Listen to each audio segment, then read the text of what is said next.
Shalom Bapak Ibu Saudara-saudari yang dikasihi Yesus dan yang saya kasihi.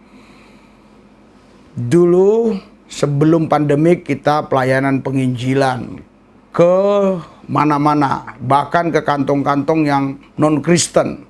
Kita layani, kita injili. Tapi selama pandemi kita tidak bisa pergi kemana-mana karena waktu itu dilarang pemerintah untuk pergi ke luar Jakarta.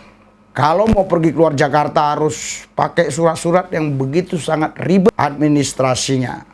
Sehingga kita vakum di rumah saja kurang lebih hampir 4 bulan. Tapi kali ini sudah new normal. Kita bisa penginjilan kemana-mana. Walaupun mungkin kita tidak bisa buat KKR dalam keramaian, tapi kita bisa buat penginjilan pribadi-pribadi atau rumah ke rumah. Dan saya rindu lagi untuk menginjili seperti itu. Namun saudara, karena situasi ekonomi yang saat ini bermasalah sehingga kita tidak bisa melaksanakan itu. Namun saya yakin dengan kerinduan saudara, dengan cinta saudara terhadap pelayanan, terhadap Tuhan Yesus, Anda bisa mendukung pelayanan ini. Coba kita lihat pelayanan-pelayanan yang berikut ini. Lihatlah ini. Firman Allah berkata, 2 Timotius 2 ayat 9, karena pemberitaan Injil inilah aku menderita, malah dibelenggu seperti seorang penjahat. Tetapi firman Allah tidak terbelenggu. Manusia bisa mengikat tubuh, membelenggu tangan, memborgol tangan. Tapi firman Allah tidak bisa diborgol. Firman Allah tidak bisa terbelenggu. Firman Allah berkuasa, karena firman Allah telah mengambil rupa manusia. Dia menyatakan Yesus yang menyelamatkan umat manusia. Barang siapa percaya Yesus tidak akan binasa, melainkan memperoleh hidup yang kekal. Rekan-rekanku, saudara-saudaraku, semua jemaat yang kupimpin, jangan takut, beritakan Injil dengan baik, dengan benar. Amen. Pastikan banyak jiwa dimenangkan bagi Yesus. Terima kasih dalam Yesus. Amin. Amin. Video disiarkan waktu di dalam besuk Pak Syafirin dalam penjara oleh tim Metanoia. Ini khotbah di penjara. Sekarang sudah kita stop karena memang saya pribadi sudah tidak mampu lagi untuk melakukan pelayanan itu, karena pelayanan ke penjara itu juga harus memakai dana, uang. Ke sana kita harus membawa makanan dan banyak hal-hal yang lainnya yang kita memang harus mengeluarkan uang. Dulu saya pelayanan yang saya lakukan menggunakan dana sendiri. Dengan cara apa? Dengan cara keajaiban Tuhan. Misalnya, saya doakan orang, saya diberkati, saya khotbah, saya diberkati, atau saya doakan tanah orang laku, saya dikasih berkat, dan itu kita gunakan untuk pelayanan, untuk penginjilan dan sebagainya. Tapi selama pandemi ini kita tidak lagi melakukan hal seperti itu disebabkan karena satu dan lain hal. Nah, ini kerinduan saya untuk melakukan penginjilan lagi, saudara. Saudara, supaya kita punya bukti, saya akan buktikan pelayanan di penjara. Ini waktu khotbah di penjara. Dan saya akan buktikan lagi ini pelayanan untuk Bani Kerdar dan Nebayot. Ini pertama kali kita ketemu di satu kota. Setelah itu kita doakan mereka satu persatu. Setelah kita layani mereka, didoakan satu persatu, dan semua mereka kita ajak makan di sebuah restoran kecil. Setelah itu saya tanya kampung mereka dan mereka bersedia mengajak saya melayani di kampung mereka. Saya sekarang benar-benar di kampung yang Islamik. Lihatlah. Semua mereka yang sekolah, yang wanita pakai jilbab. Kampung yang betul-betul Islamik. Ini persawahan.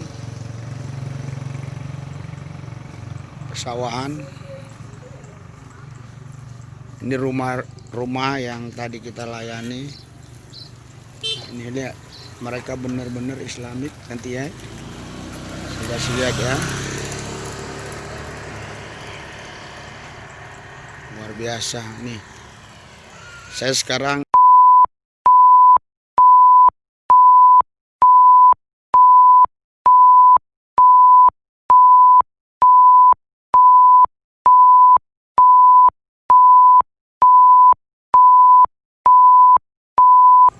karena ada beberapa orang di tempat nanti Anda lihat.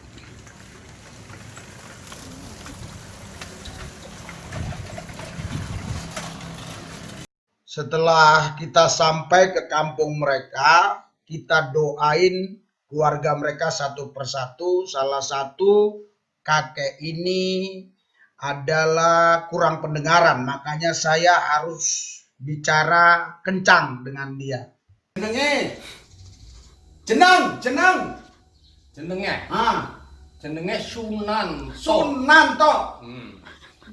Sunanto. Eneng dosa lah, dosa.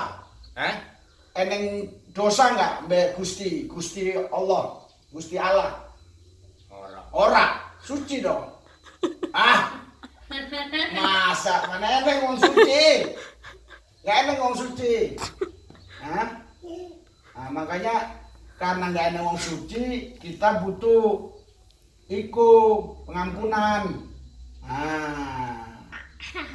Jadi tak doain. Ya. Karena penebusan lewat Yesus. Ngerti yo? Kita eneng Gusti Allah kan? Tapi kita ditebus dari dosa kita oleh Yesus. Yang nebus Yesus. Utusan Yesus Tuhan. Ngerti? Tadi didoain piye? Seneng didoain. Tadi didoain enak. Ya. Tuhan Yesus, kau jamah dia, kau urapi dia, supaya dia Tuhan Yesus sehat. Ini pendengarannya dengar. Tuli kami tolak, biar bisa dengar dia. Besok saya datang kemari lagi dia bisa dengar. Dalam Yesus, amin. Engkau isiki wis krungu, no? Ini. Tuhan Yesus jamah dia supaya sama suaminya nanti tidak ada bertengkar, ada damai, ada sukacita. Karena kami Tuhan Yesus yang lebih penting adalah damai, sukacita, senang satu sama lain, bersaudara.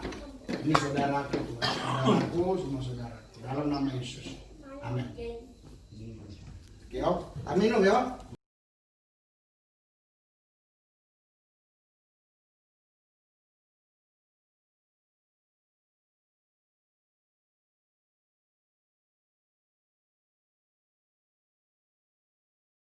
Lihatlah, mereka orang-orang yang pakai kerudung. Mereka didoakan. Mereka sudah mendengar nama Yesus dan mau mengenal Yesus. Bahkan mereka terima Yesus Kristus sebagai Tuhan dan Juru Selamat. Lihat foto-foto ini semua. Lihat. Dan saudara, Bapak Ibu sekalian, yang satu ini adalah seorang kakek di mana cucunya lebih dulu didoakan. Dan cucunya didoakan mengalami Yesus sampai rebah. Dan waktu itu ditanya, dia mengalami sesuatu yang luar biasa yang kalau saya ceritakan cukup panjang ceritanya. Mungkin Anda berpikir, kenapa kok doanya terlalu kencang-kencang? Apakah dipaksa? Bukan. Si kakek ini kurang pendengaran. Jadi kita harus ngomong kencang-kencang baru dia dengar. Saudara, Bapak Ibu sekalian, kami akan melakukan penginjilan naik mobil mulai dari Jakarta, Lampung, Palembang, Padang, dan nanti sampai terakhirnya adalah Medan. Saya juga rindu ketemu Cut Fitri di sana, menguatkan ibu tersebut dan ketemu suaminya. Tadi saya sudah dapat nomor telepon suaminya dan nanti kita akan bicarakan kepada suaminya untuk pertemuan kita di sana.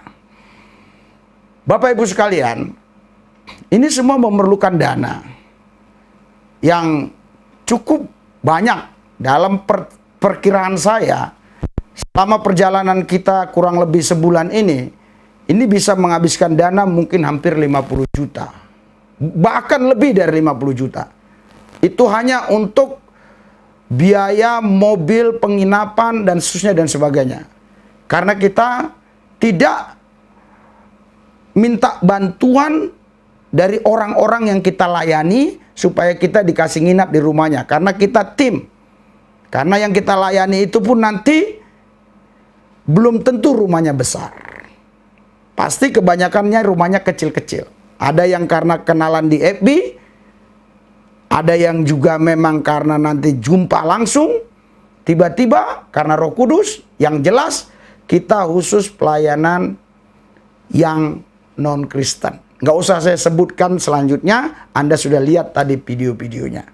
Yang mau mendukung pelayanan ini, silakan ke nomor yang berikut ini. Dan nanti saudara, ada juga di deskripsi. Anda boleh baca. Mungkin Anda tidak punya nomor BCA, di deskripsinya ada nomor-nomor lain untuk mendukung pelayanan penginjilan.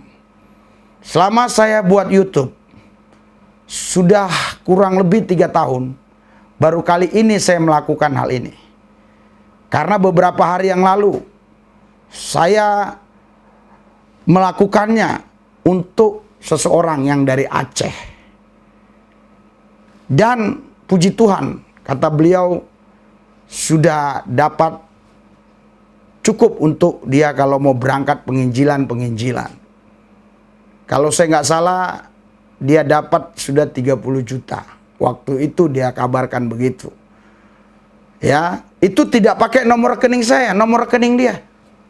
Dan uang itu di tangan dia. Bukan di tangan saya. Tapi kali ini langsung ke rekening saya. Saya tidak malu-malu. Karena baru kali ini saya mengadakan gebrakan seperti ini. Barang siapa di antara Anda yang memang betul-betul cinta Tuhan, mengasihi Tuhan, rindu jiwa-jiwa dimenangkan, jangan lupa dukung pelayanan ini lewat dana. Saya mau doakan saudara. Tuhan Yesus, Engkau memberkati semua mereka yang nonton YouTube ini, khususnya yang subscribe.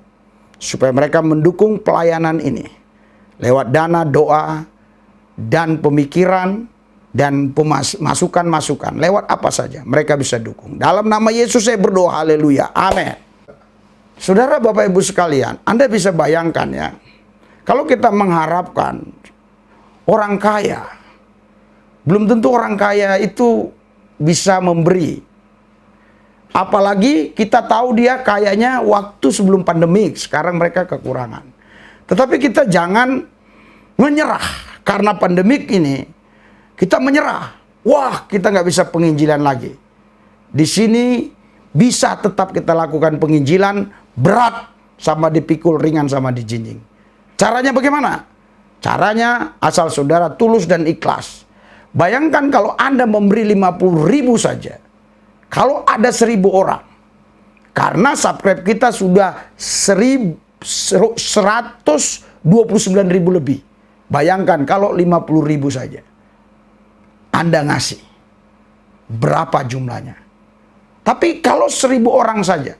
Sudah berapa jumlahnya? Jadi di sini Anda jangan berpikir, oh saya tidak bisa memberi 500.000, malu. Saya tidak bisa memberi 1 juta, gimana ya? Tidak.